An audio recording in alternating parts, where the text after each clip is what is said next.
విఘ్నాలను తొలగించే విఘ్నేశ్వరుడు భక్తుల కోరికలు తీర్చేందుకు తరలుతున్నాడు. ఓవైపు మండపాల నిర్మాణం ఊపందుకుంటుండగా ఆకట్టుకునే వర్ణాలు అబ్బురపరిచే రూపాలతో బొజ్జ గణపయ్యలు సిద్ధమయ్యారు. విభిన్న రూపాల్లోని గణేశుడి విగ్రహాల కొనుగోళ్లు జోరుగా సాగుతున్నాయి.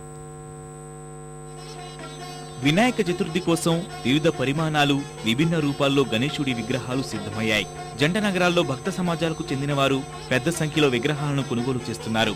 ఒకప్పుడు విగ్రహాల తయారీకి ప్రధాన కేంద్రంగా ఉన్న ధూల్పేటతో పాటు నగరంలోని చాలా ప్రాంతాల్లో భిన్న వర్ణాల వినాయకుడు సిద్ధంగా ఉన్నాడు. కొన్ని చోట్ల పార్వతీ సుతుని విగ్రహాలకు తుది మెరుగులు దిద్దుతున్నారు.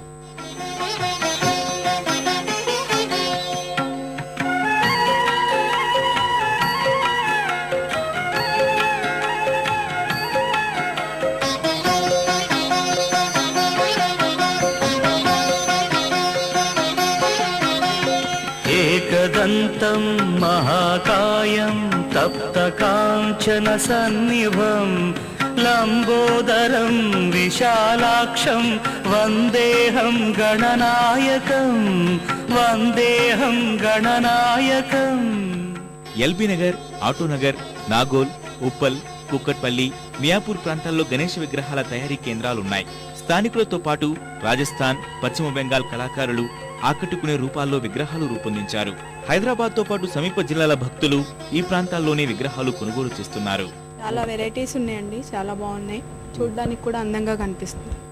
మేము 28 ఇయర్స్ నుంచి సూర్యాపేటలో వినాయక చవితి బ్రహ్మాండంగా తయారు చేస్తాం సార్.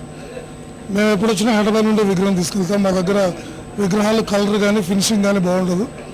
మేము ధూల్పేట కానీ ఈ ఏరియా కానీ వచ్చి తీసుకెళ్తుంటాం సార్.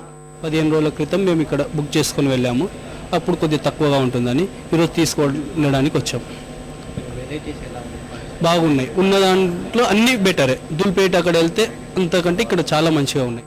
గతంతో పోల్చితే విగ్రహాల ధరలు పెరిగాయని భక్తులు అంటుండగా ఈసారి పెట్టుబడులు కూడా వచ్చే పరిస్థితి లేదని తయారీదారులు చెబుతున్నారు.